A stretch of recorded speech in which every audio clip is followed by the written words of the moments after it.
to the Schneidmares podcast. I'm your host, Frederick John Schneider IV. Sabrina Schneider, the first. Today we are joined by Mr. David Wimbish, who is the vocalist and frontman and all-around songwriting extraordinaire for the band The Collection. We're going to kind of pick his brain about who he is as a person, as an artist, and what's all going on with the band these days, especially not being able to tour. And I'm genuinely very interested to hear from someone who does music as a career, how it feels right now to be a musician and not able to play your instrument and do what you love in front of a crowd. That's got to be hard. So Bummer. Big bummer. Yeah. I'm gonna quit. You can't quit. I have you in a 5-year contract. Oh wow. You don't. I didn't sign anything. Yeah, you did. It's called a marriage license. What if I didn't sign it? I was there. I'm actually one of the people One of the witnesses. Observed you signing it, yeah. Yeah, but that didn't include this podcast. It was in the fine print. It wasn't in. We didn't have a prenup, so it wasn't in there. David Wimbish has entered the waiting room. Cool. All right.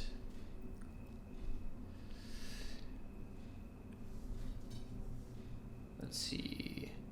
David? There's David. Oh, hello. Hey, buddy. Hey, y'all. I'm so sorry for the lateness on my account. Oh, no worries. Yeah, no problem. No worries. We were just ad-libbing and having a good time, so yeah. It's all good, man. So, what's the Me Without You shirt? Oh, this is the... Which one is this? I don't know. I have the fox. Yeah, there's a fox on it, so... Probably something to do with catching for us the foxes is my guess. Yeah. That's their shirt. Yeah. I love Awesome. it. Cool. It's been so long since I've seen y'all. Yeah. I know, man. How have you been? We've been good. We've been keeping busy. I've been I work a couple restaurants and I've been pretty consistently working through most of quarantine, so I haven't really got the whole quarantine experience the way that other people have. You've gotten some. Some though. Yeah. I mean, Yeah. there has been some nice little breaks there. You were working 10 hours a week. Yeah, So... I mean, so Okay. Fair enough. Yeah. No, we've been good. How have you been? Yeah, good. I feel like it's been tough, but this week especially, it just feels like my mind's on so much of what's going on and For sure. trying to figure out how to be there for... Actually, the reason I was late was because I was just at my bandmate's house, who's a person of color, and just trying to figure out how to, I don't know, how to be supportive in all this shit. Yeah. Yeah, totally. Not just be I don't know, whatever. So it's funny, when you messaged me, I was like, all right, we're having conversations about music tonight. I haven't even thought about music or shows this whole week, really at all, just because there's so much, feels like so much important stuff happening. So Yeah, it's I feel been hard to focus on anything else. Yeah, totally. Yeah, it has. Yeah, so where you're at, what is the what's the extent? You went to a protest, right? I think I saw, right? I did, yeah. I've been to a couple, yeah. What's been your experience with that? What's your going on with you in your head when you're at a protest?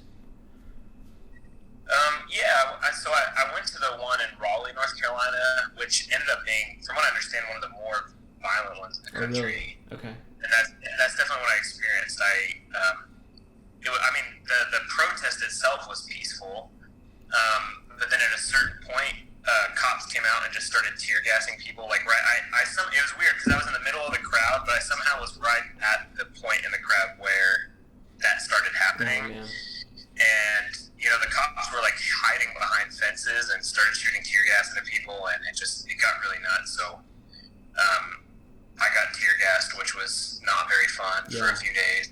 Yeah, not chill. It's really not chill. It's really not. Yeah, we got a little taste of that too, and not. Oh yeah. Not chill. It's, I think in my brain it was like, oh, it'll be like I'll be fine tonight or tomorrow, and the next day I was like, oh, I'm kind of fucked up still actually from that, and like I wasn't even that close compared to a lot of people. So yeah.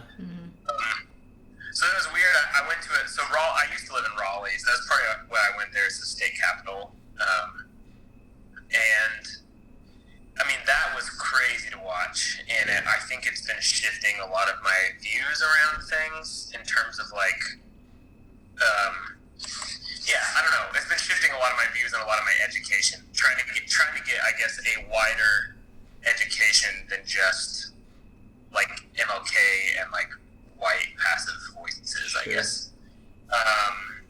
So that's been interesting. And then I went to a protest in Winston-Salem, which is where a big portion of our band lives. And that was almost the opposite kind of protest. There was almost no police presence at all. And it's extremely peaceful, and even the crowd was extremely peaceful in terms of like the overall energy. Yeah. Which is good. And also seems to have like its own potential problems in terms of like cops there have done really bad things, and I think it was easy for them to like ignore it by like just abstaining. Yeah. Really, so I don't know. I'm observing it, and I don't know that my opinion really matters very much, honestly. Right. So I'm just trying to figure out like what are Black leaders in those places asking for, and like how can I do that? And I'm a big boned, big dude, so I know that like I have like the privilege of being able to like put myself in front of like in between groups, like so to me that feels like an important reason to show up when I can, just because I can. Yeah. Sure. But yeah, I don't know, wild, right? So y'all have been. There have been like I'm assuming like crazy ones in Kansas City too. Yeah. We have an area called the Plaza where all the like fancy shops are, and that's kind of been the central hub of protesting. And there has been like cop cars set on fire, broken windows, a cop car set on fire. But I guess a news van was also set on fire.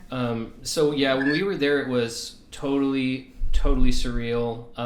They just clouds and clouds of tear gas, just like military dystopian, like coming out of the like banging on their shields with the batons, like just like this is a movie right now. Like I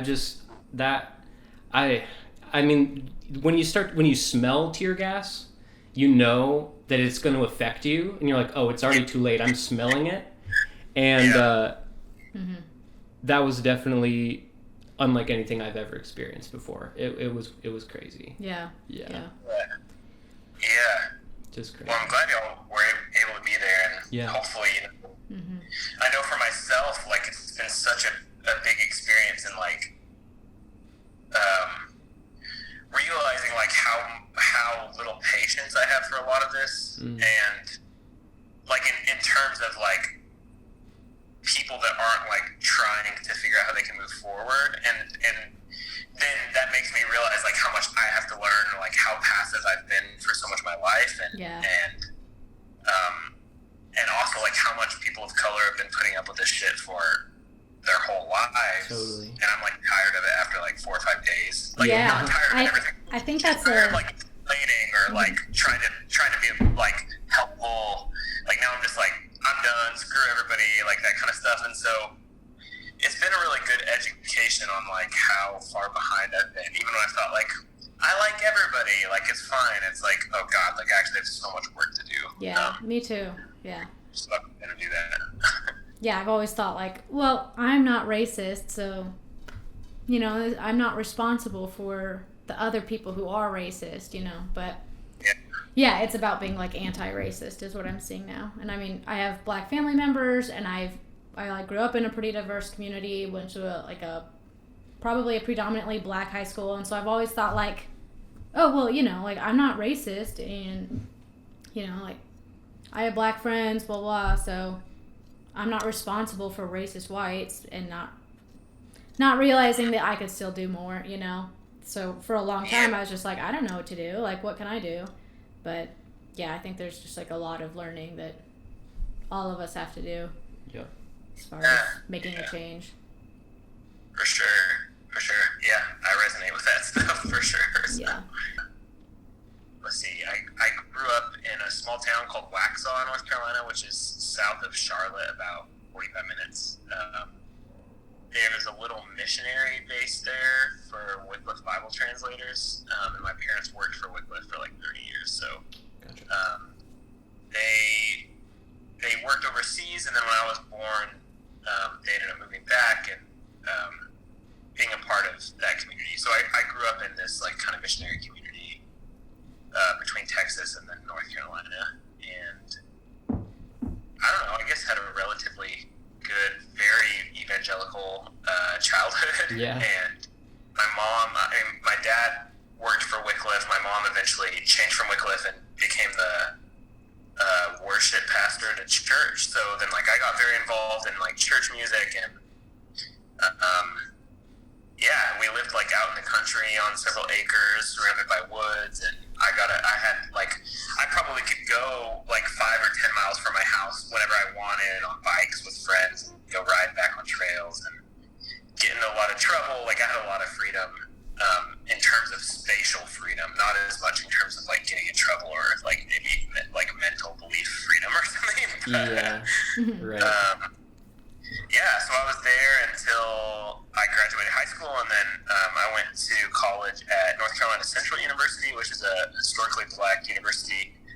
I was there for a year studying ethnomusicology, but I mostly went to college because I had a lot of family pressure to do so. So I actually went to college 3 times in 3 different colleges and 3 different majors, and never graduated. So all of that, I got married at that time. I'm now divorced, but I was married for 5 years, and we moved to Greensboro, North Carolina, which is where kind of probably where I would call home, though now I actually live 30 minutes from Greensboro, out in the middle of nowhere. But Greensboro is kind of my like home base mentally, at least. So now I just do music full time and tour whenever that's allowed again. And right. I don't know. That's the semi-brief answer of my life, I guess. Yeah. So, was that where you met Joanna in Greensboro? Yeah, in Greensboro, I honestly don't remember how we met. We had, like, pretty similar communities, and her dad is big in the, like, kind of Christian community there, but also in the guitar. He builds guitars and all that stuff, so he's, like, big in the just musician community. So I still go to his place, like, every couple of months to get my guitar set up and get stuff fixed. So probably through something in there. Gotcha.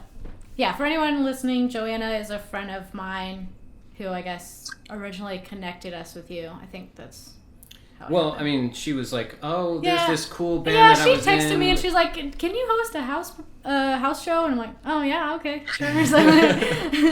We weren't even aware of the collection. We looked you up and we're like, oh hell yes, please come on by. And that tiny little house of ours. Tiny house. And then like several of our friends showed up because they were your fans, and they were just like, "Hey guys," it was great. Like, it was cool. It was really so fun. That show lives in my memory like very well, actually. Yeah, that was a fun time for us. I'll probably intercut like a minute or something of the footage I got from that show here so people can see. It was a huge fun memory for us too. So.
DC, we've had to cancel our last 3 shows scheduled there. And this last one in May was the one where like, oh, we had to cancel 2 shows. Like, we're finally making it. And then COVID was like, Yeah, COVID's like, psych about everything. Yeah, to everyone. It's just...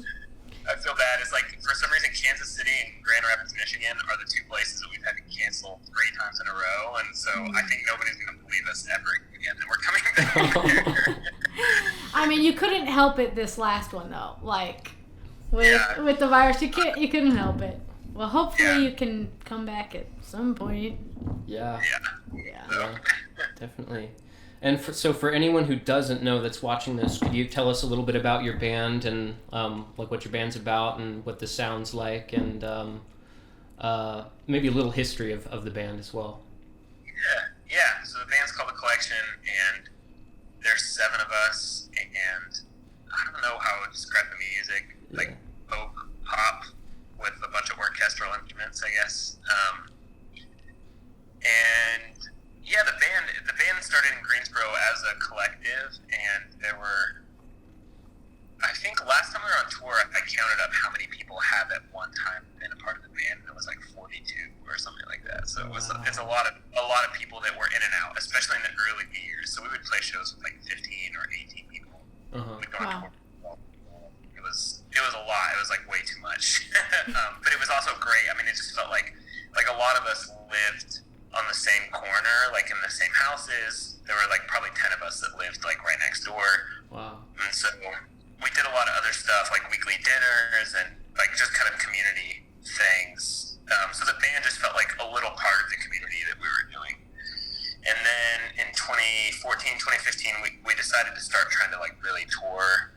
And so the band became 7 people, and that lineup's changed a little bit, though we've had the same group of members for a couple of years now, and have spent a lot more time on the road. This last year we picked up like a kind of way more legit booking agent, so we've been getting prepared for a lot of tours that are obviously getting delayed, but there's a lot on the horizon, hopefully whenever it works back out. And I don't know, I feel like our band started as I think probably most people in the band originally were like had some ties to like Christianity in some ways. So I think the band started as some kind of like connection to like Christian community. And it was interesting, like as the band developed, like people within the band grew and changed a lot. And so now I feel like our band's a lot more based around like a pretty diverse group of people in terms of like beliefs, and also just the people themselves, and where they're at and how they function, and trying to figure out like how can we create community that feels really peaceful and encouraging and like open for a wide group of people, which has really started with like how can we create that like with each other as a group of 7 people. Yeah. As the band evolved and like maybe the spiritual alignment or whatever you want to call it of the band changed, would you deal with a lot of fans like being upset, maybe coming from a Christian perspective and feeling like you're changing and they're not comfortable with that? Has that been like part of the Yeah, I mean, for sure there's been some of that. It's always been less than I expected, which has really surprised me. And I think that what I've realized now is that our band has gotten most popular in circles of people that are post-Christian. Yeah. Nice. Or are like on the way out of Christianity. Yeah. So it's interesting because like I don't feel like particular interest in like being specifically tied to like spirituality or faith at all, and I feel like we are still that, but also we're not like directly that. It's like kind of like indirectly. Yeah. And so I think because of that, like the more we've kind of just leaned into like trying to be honest about where we're at, the more there's like a lot of people that are like, oh shoot, like I'm there now too, and especially in like it takes like a year or two to make a record a lot of the time. So like these songs get written and then 2 or 3 years later they're out. And like by the time they're out, usually I'm in like 100% different place than I was when I wrote them. And so then it's like interesting to kind of like connect with people who are like, oh, that's exactly exactly what I'm going through. And it's like, oh, weird. I don't know. It's just weird. It's connected with people kind of like ongoing. Yeah. Because every time I expect people will not be there, they actually like have gotten there or something like at that point, you know. So but every record is the one where I'm like, we're about to lose all our fans. Oh. Well, that clearly hasn't happened. I mean, I've followed you guys a little bit and seen like the kind of monthly listens you're getting on Spotify, and it looks like I'm really impressed and like happy for you that it does seem like a lot of people are super interested in your music, and I get it. It's awesome music. It's really thanks. great. I feel very lucky. Yeah, we all feel super lucky. Yeah. It's like, we talked about it this week because I feel like we're constantly trying to do like especially during COVID, like the kind of like, I don't know, just to like pump each other up because it feels like we just lost so much momentum, you know. Mm-hmm. And I know everybody feels like that. It's not unique, but it doesn't make it less painful necessarily that it's not unique. It's been hard on everyone. Sorry? I just said, it's been hard on everyone. Yeah, for sure. So just realizing like there's so many bands I listened to growing up that I would go see at shows and it'd be like, God, what would it be like to be in a band where like 50 people come out to a show? Like that would be amazing. Like my dream is someday to be in a band where 50 people can come out to a show. And then on our last tour, it started being like 100 people are out of shows or like more. And like all of a sudden it was like, oh my God, like I'm living my dream and I forgot it. Like I forgot to be so grateful about the fact that I'm living my dream. So thank you for saying that because I feel like that too. Like every once in a while we check like what's going on Spotify or something. It's like totally blows out. Like, we're living our dream, you know? Like just infinite gratefulness for it, I feel like. Yeah, that's so cool. That is cool. So I was wondering, what are some of your favorite writers that you either feel like inspired by or just love to read their work?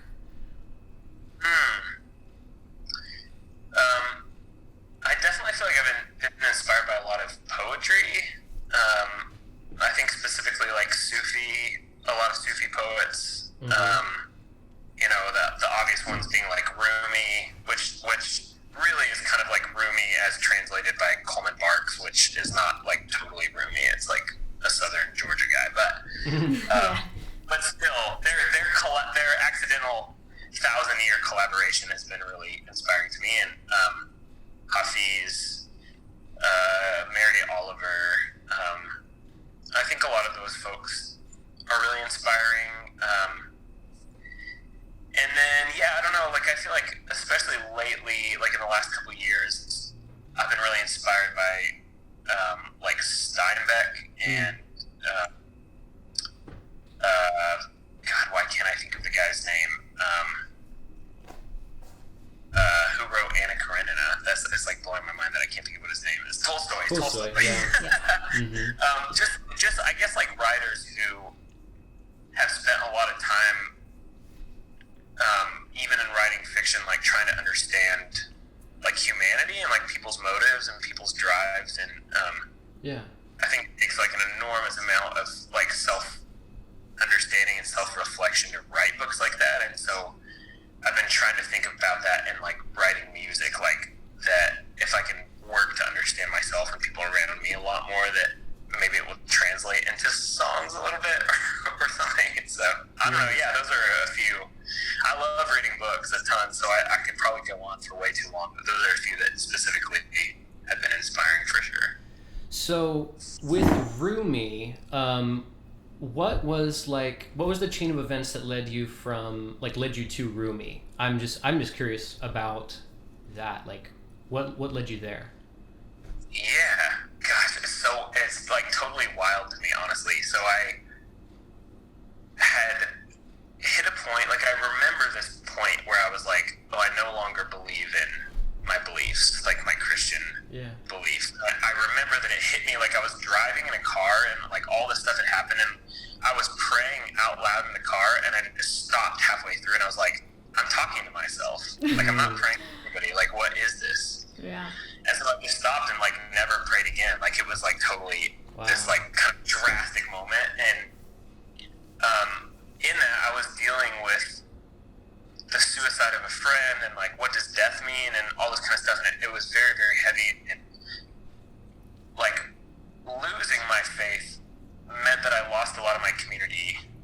Even if they weren't kicking me out, I just had no way to relate to people. And I think in certain communities, I had been kind of a leader, and like I couldn't lead anymore because I didn't believe those things. And so like I think as I fell back, it was harder for people to know how to connect to me. So I ended up having to step out, and so I ended up like for the period of a couple of years, like getting into what felt like just like heavier and heavier place, like very big depression and not a lot of hope. And I think in those times, like I even kind of like missed my faith. It's like once you lose it, you can't bring it back. You know, you can't just be like, oh, I'm just gonna step back into this thing. It's like you know too much. You know, seen behind the curtain. Yeah, totally. And so I had this like kind of crazy depressive episode, and my family at the time used to own a beach house in South Carolina, so I just like went down to that beach house by myself and was just hanging out. And I remember I was at this crazy place, like there was this giant thunderstorm, and like I don't know if you've ever been on the beach during like a lightning thunderstorm, but like you are the tallest thing out there, so it's like totally freaky because you're like I could so easily be the thing hit. And I remember I was in such a place that I was like, if you hit me, I don't really give a shit, honestly. Like, come with me. Yeah. So I just walk. It was kind of dumb, but I walked for a really long time waiting for it. And then it was the next day, like two people for my birthday. This was right after my birthday. So two people for my birthday had given me the same Rumi book. And it was like so weird that they'd done that. So the next day I was on the beach, and I just like took out this book and I read the first poem, like not knowing a single thing about Rumi. And it just talked about like, I don't know where I came from. I don't know how I got here. I don't know. It's almost like I don't know if there's anything holding anything together. But if there is, they'll have to show me the next step, because it's like I didn't get here on my own, basically. And it was just like reading somebody from, 11, 1200s, whatever, like talking about faith in a way that felt like I don't know, but I still have like something to hope for.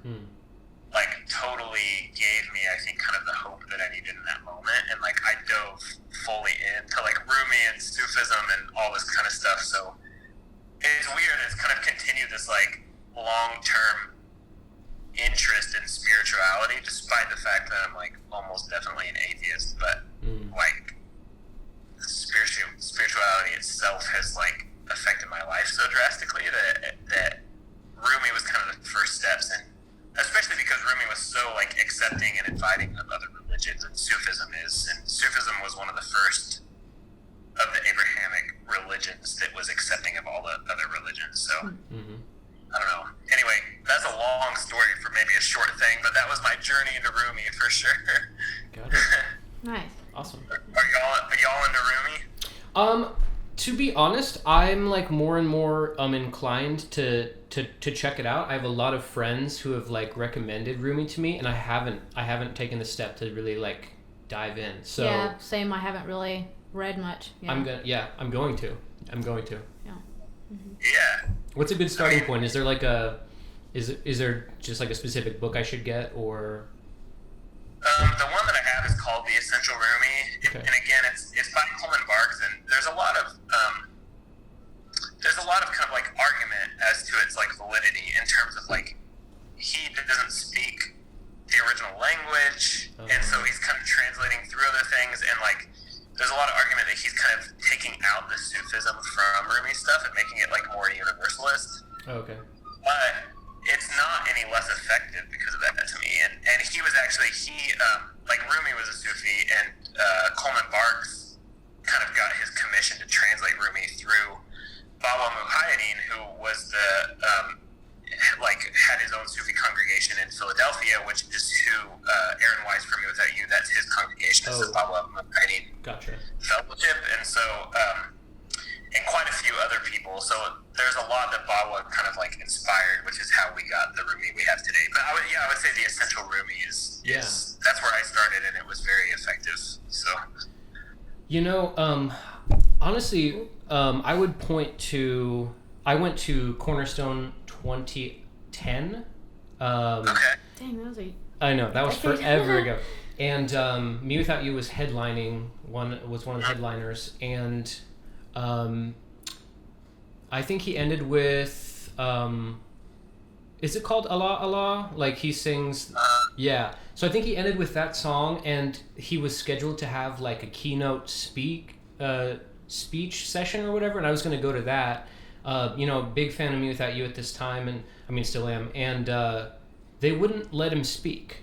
Like they canceled it, and they barely gave any explanation, but it was kind of obvious. There was plenty of murmurings in the crowd of like, they just were afraid that he was not going to be Christian enough or something, you know what I mean? And so they wouldn't let him speak. And honestly, I think I point to that as one of the first moments that really started me questioning my own faith, or just like the organization of Christianity as a whole. Was just like, let him speak. This guy's the most loving, light-filled person that, you know what I mean? And that, so I was riled up about that, and that actually might have been one of the catalysts that kind of sent me on a journey of discovery of like, there's more.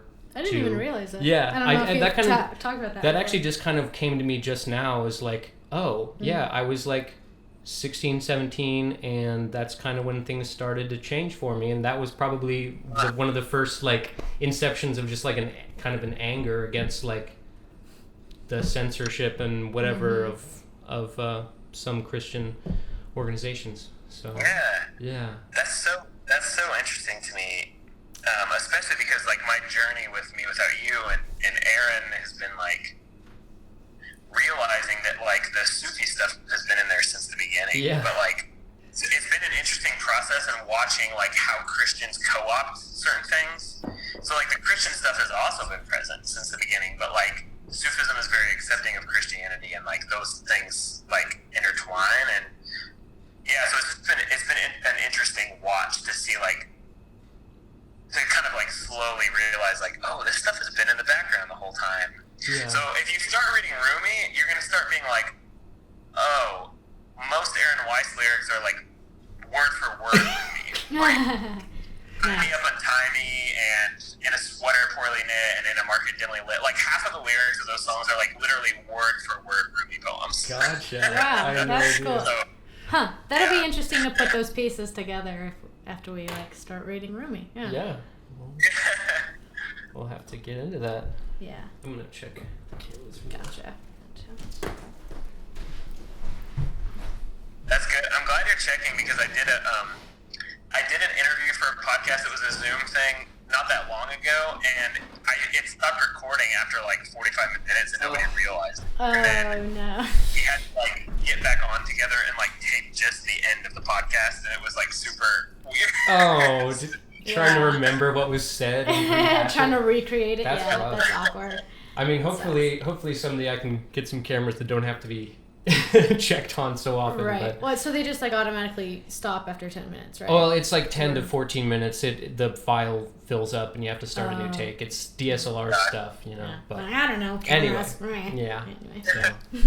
How do you feel about like going forward as a musician, like post COVID? I mean, of course, the virus is still around, but do you think that eventually the music industry will go back to normal, or if things will be different from here on out? What's your perspective on that? And how are you feeling about it? Yeah, how do you as feel? well. Yeah.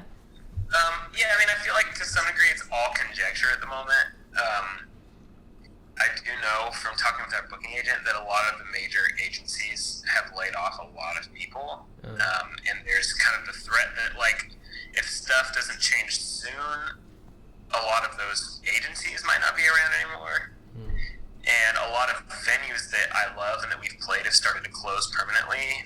And so That's sad. it's been hard. Yeah, it's so sad. It's really been sad. Like, some really incredible venues have closed, and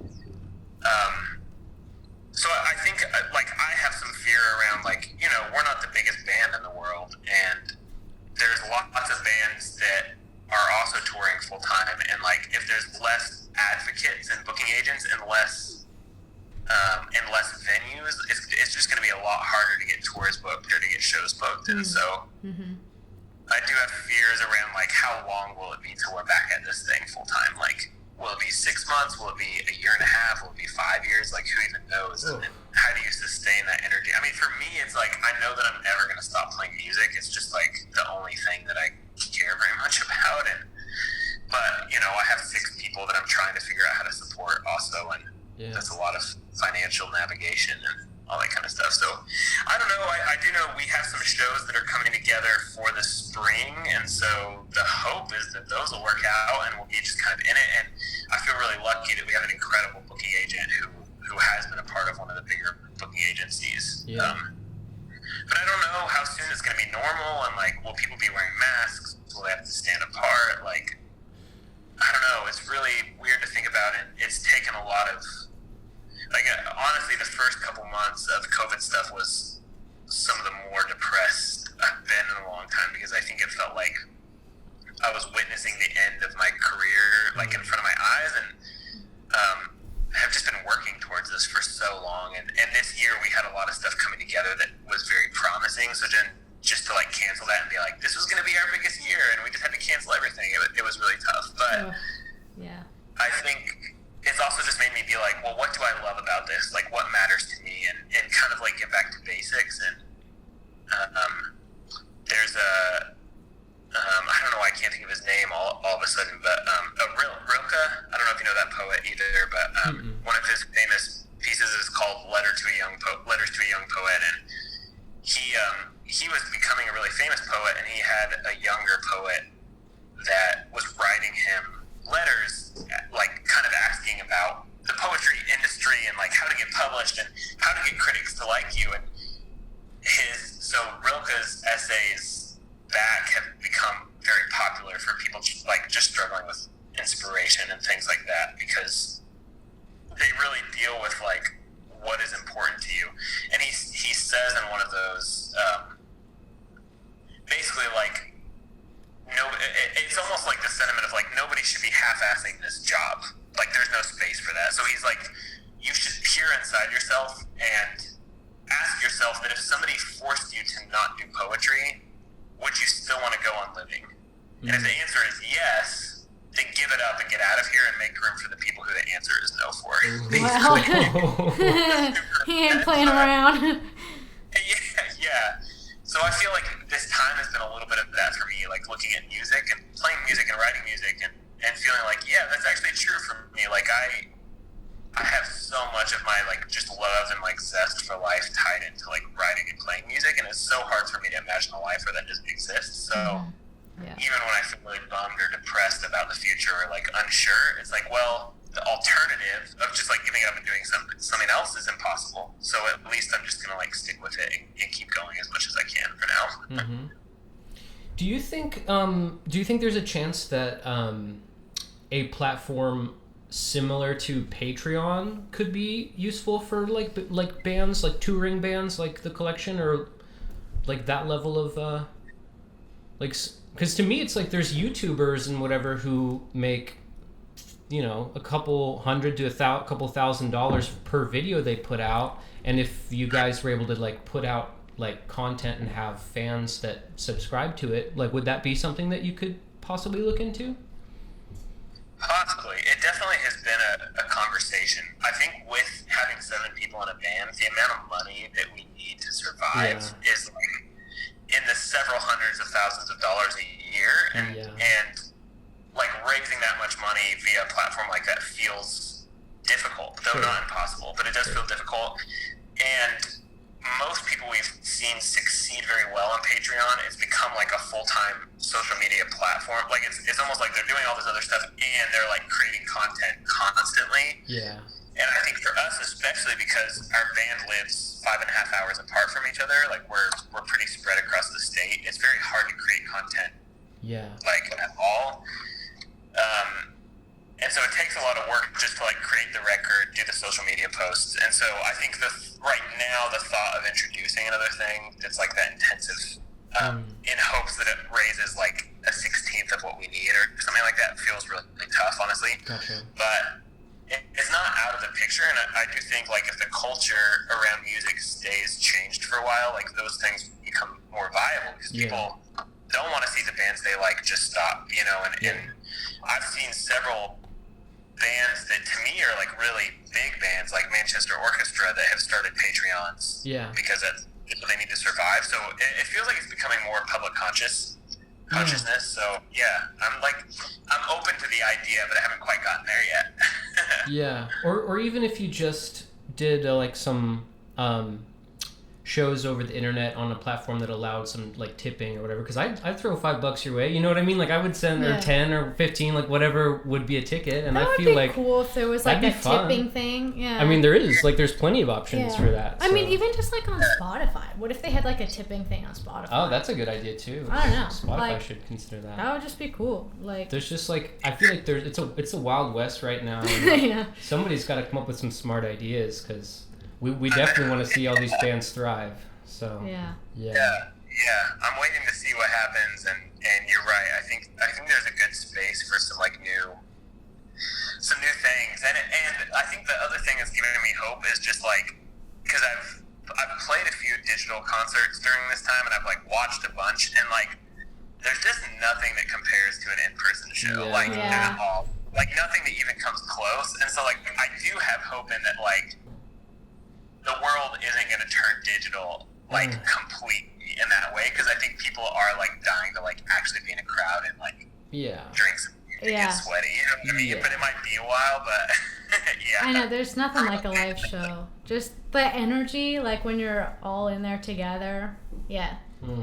Nothing compares to the feeling of the whole energy when you're in a crowd of people like at a show. That's what I love. Do you have a most like memorable concert you've been to?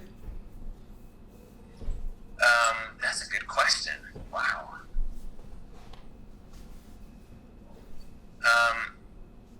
Maybe I'll rattle off a quick few things, because like I have a few moments in my head that is like this was so impactful to me. The first was in the missionary organization I grew up in. We would host concerts every once in a while in the youth room, and we brought in this band when I was like super young still, called the Salters, and they actually play on a few Me Without You tracks, and they were a part of that like community in West Philadelphia, and they were like this bunch of hippies that just like they were like a Christian anarchist hippie world band. Like it was totally weird. It was like a punk band but with like world instruments, and they were totally wild. And it was the first time that I got to like play accordions or get to see all these weird instruments in action, and it was like you could smell their armpits from 2 miles away. It was totally like I never experienced anything like that in my life. It was so wild, but that experience was like one of the things that made me start playing music like the way I did, like not just playing electric guitar, like trying to be in a hardcore band, but it was like to feel so much power. Like it felt like the biggest rock show I'd ever been to, but it was like hand drums and accordions. Like it was just it totally changed how I view music in a big way. And then the other concert that popped into my mind was I a few years ago saw Josh Ritter. I don't know if y'all are into Josh Ritter, but heard of him, really, like I would in some ways consider him like kind of the Bob Dylan of our generation in terms of like the quality of his songwriting. Like he writes consistently some of the most amazing songs that I've ever heard in my life.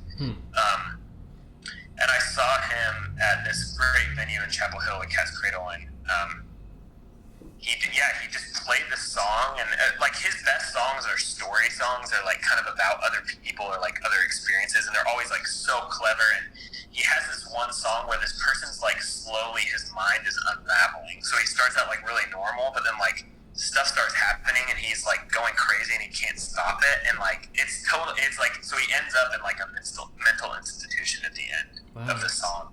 But like I saw Josh Ritter, like, he was weeping by the end of singing it. Like, he couldn't even get into the next song because he was, like, wiping his eyes. And I think to see somebody embody somebody else's story so drastically, like, really changes the way I thought about what songs could be or what music could be. So those are the two that pop into my mind of, like, impactful.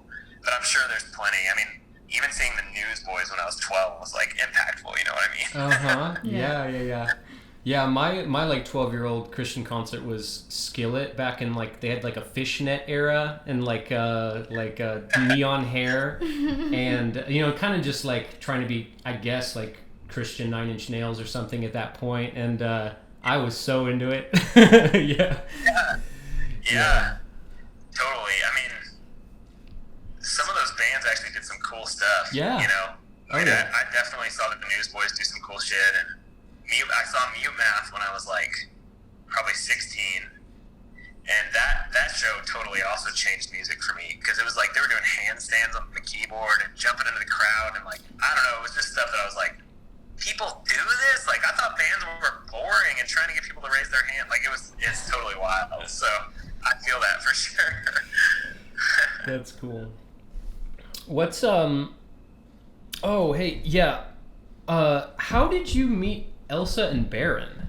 Do you know them? Wait, have we talked about them? Okay, so we don't know them like well. Like I know them as well as I know you. Basically, like we've met them, ran into them at parties, mutual friends. I followed them on like social media, and then I saw you two like converging, and I was like, what? That's crazy. Like, small world. Yeah.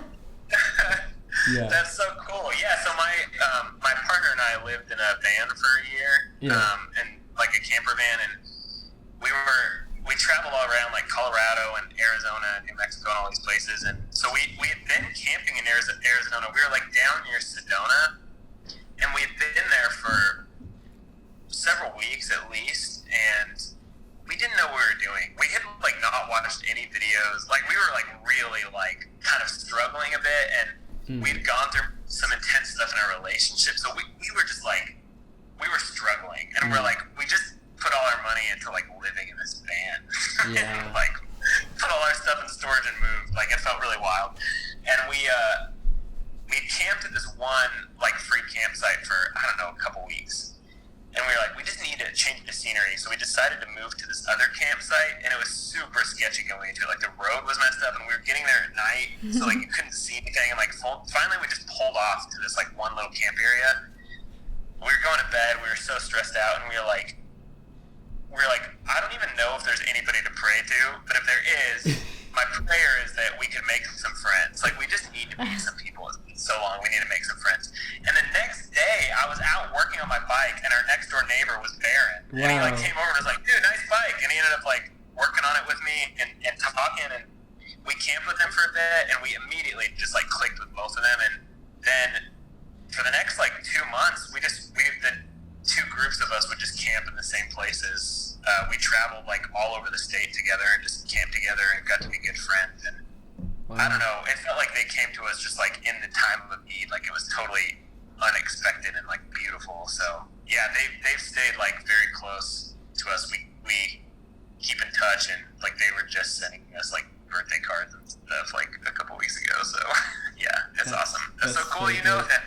Yeah. Yeah. So I mean, Elsa's Kansas City. I think they're both Kansas City persons, and Are they Kansas City yeah, natives? they are. We just we have a lot of mutuals. That was kind of crazy to see, but that's awesome. Yeah. Cool. It's cool. Yeah, they're inspiring, like really inspiring people, I think. Yeah. They're really figuring out that like system of living in a sustainable way. Yeah. Which is cool to watch. Yeah. Yeah, I mean, I would watch like her like face and body painting stuff on YouTube. She had like a big, I mean, she still has a big following, but like that was like her niche, and then now they've fully transitioned into this like living on in their scamp thing, and that's fascinating too. They're just like totally fascinating people. I love it. It continues to get bigger. It's crazy. Like it feels like every few months, I'm like, oh my god, there's another like 100,000 people, or I don't know. It's really wild. So I like watched some of their YouTube lives, and I was like trying to comment on it, and like you couldn't comment fast enough. Like it would just get buried, and I was like, wow. That's crazy. Yeah. That's awesome. Mm-hmm. Are there any projects you're working on right now? Any songs you're writing, or Yeah, so the band has a record basically totally written. Yes. And we were just about to go into the studio.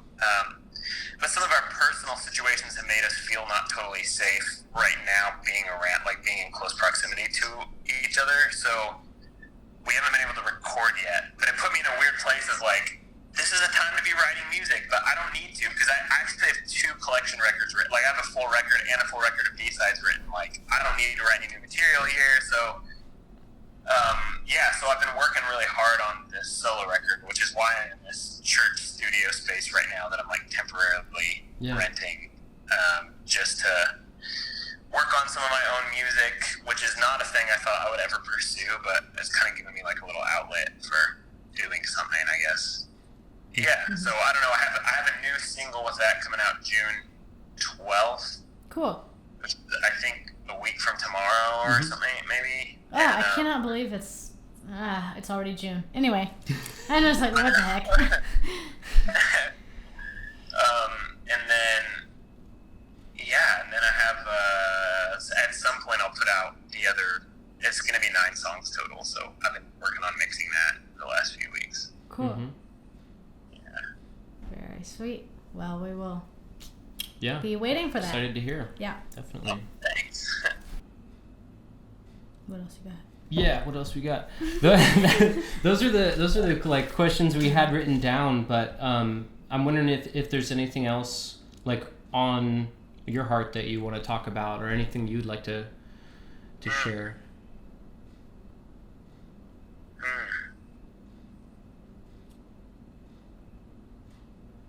Yeah, I don't know. Honestly, like I've just been so caught up with like this week. Yeah, I think it's like hard to have anything else in my brain.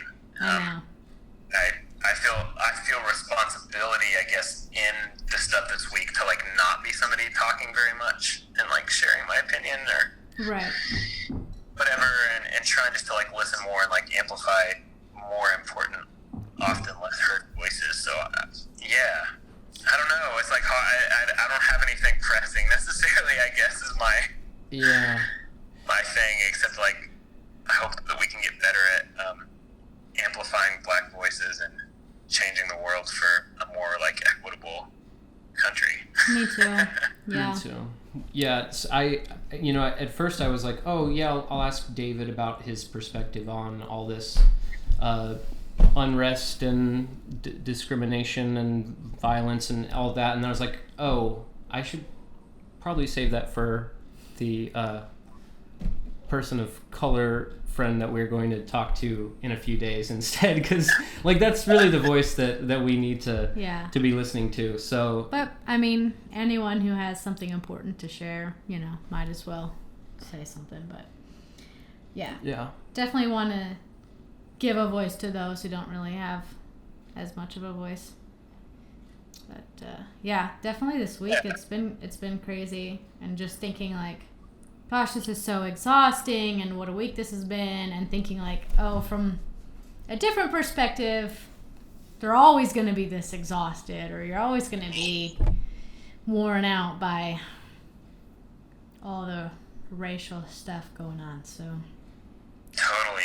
yeah, Totally. yeah, and I know, just feeling like, oh, I should be taking more responsibility. Mm-hmm. Yeah.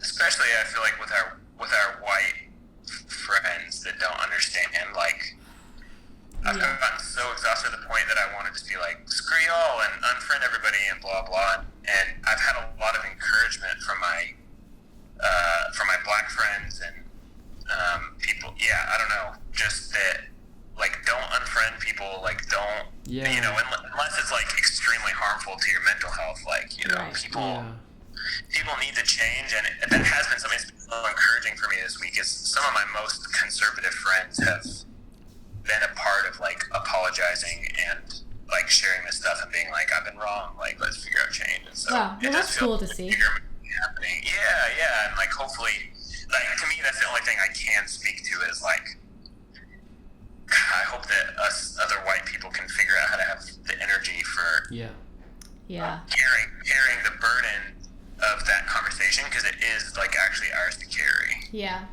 it definitely is that way. I mean, it's draining trying to like argue with people online and that kind of thing, but like, yeah, I think it is definitely our responsibility. I think for people of color, absolutely unfriend people, block people if you need to, because you should save your mental health. But I think that burden is for white people to carry, to try to challenge the beliefs of others who are kind of a little ignorant to the problems going on. Yeah. And I've tried, and I'm already like, oh my gosh, but it's just like, but I'm like, I gotta keep at it. So yeah, so I'm not unfriending people or blocking people, even though I want to. But yeah, I think people of color, by all means, unfriend people if you need to. And I know that I've made a habit of unfollowing people, like not unfriending them, just unfollowing the people that I can't stand their point of view. You know what I mean? Which just serves to like make more like bubbles where we're all like yelling the same idea at each other, and then there's another bubble where you know what I mean? So it's like sometimes I'll come across like an image that I feel like really illustrates like what I want to share, and then I'll share that image and I'll be like, oh, I can't wait for these people to see this. They're gonna like, this is gonna rock their world. They've probably just unfollowed me, and they just have their own little bubble of just other ideas. Yeah, people do kind of tend to stay in their own little bubbles, and if you're unfriending and unfollowing everybody, then you're still just in your own little bubble and not really speaking to those who need to hear it, or Yeah. There's certain people where it's just good for your mental health. Yeah, definitely. I mean, it's good for everyone to take a rest and save your mental health too. I mean, because, we had a lot of protests. I mean, there's been protests every day this week, as far as I know, in Kansas City. But I know there was a lot of stuff going on last weekend, and then I was seeing, like, online, like, hey, everybody regroup, rest before this next weekend, because that's important, too, Got to have the energy to get back out there. So, yeah, definitely it's good to take care of yourself, but, man... Yeah, you gotta like listen to all the dissenting voices out there if you want to like make a change. Gotta keep at it. Can't just block it out and ignore it. Yeah, unfortunately. I know. Unfortunately. I know.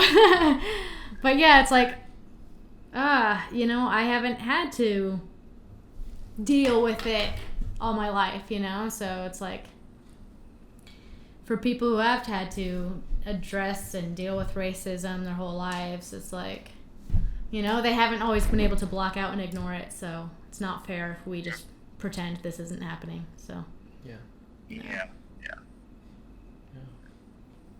Yeah. Ugh.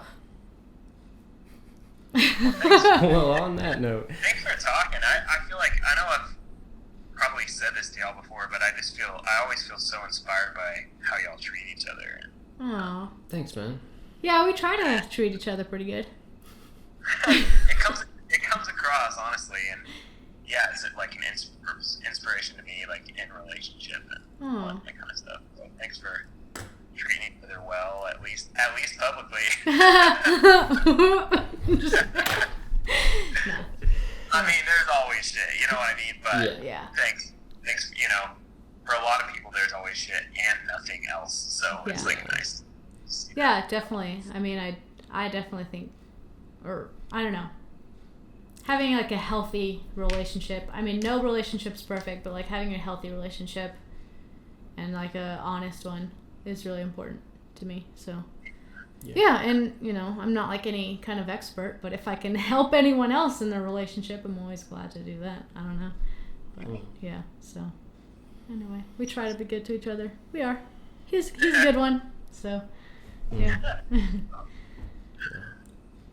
Well, thanks for taking time with us, David. We'll probably wind down here, and I wish you the best. I wish you, just calmness and inspiration, and thank you for all the amazing art that you've put put out there that brings joy to other people's lives. Thanks for saying that. You bet, dude. Thank you. I wish you all the best too, and rest and peace of mind and energy and all that kind of stuff. Yeah. So, Thank you. Yeah. Yeah, thanks. It was great to talk with y'all. I really enjoyed it. It's good to see y'all. You too. And hopefully we'll get to go to a collection show sometime soon. Hopefully you'll be able to come back to Kansas City at some point, and it won't get messed up by who knows what. Yeah. And we'll be there. Yep. Yeah. Cool. It'd be awesome. Yeah. Yeah. Awesome, y'all. Well, thanks. All right, man. Thank you. You take care. Have a good one. See you. See you, bro. Bye.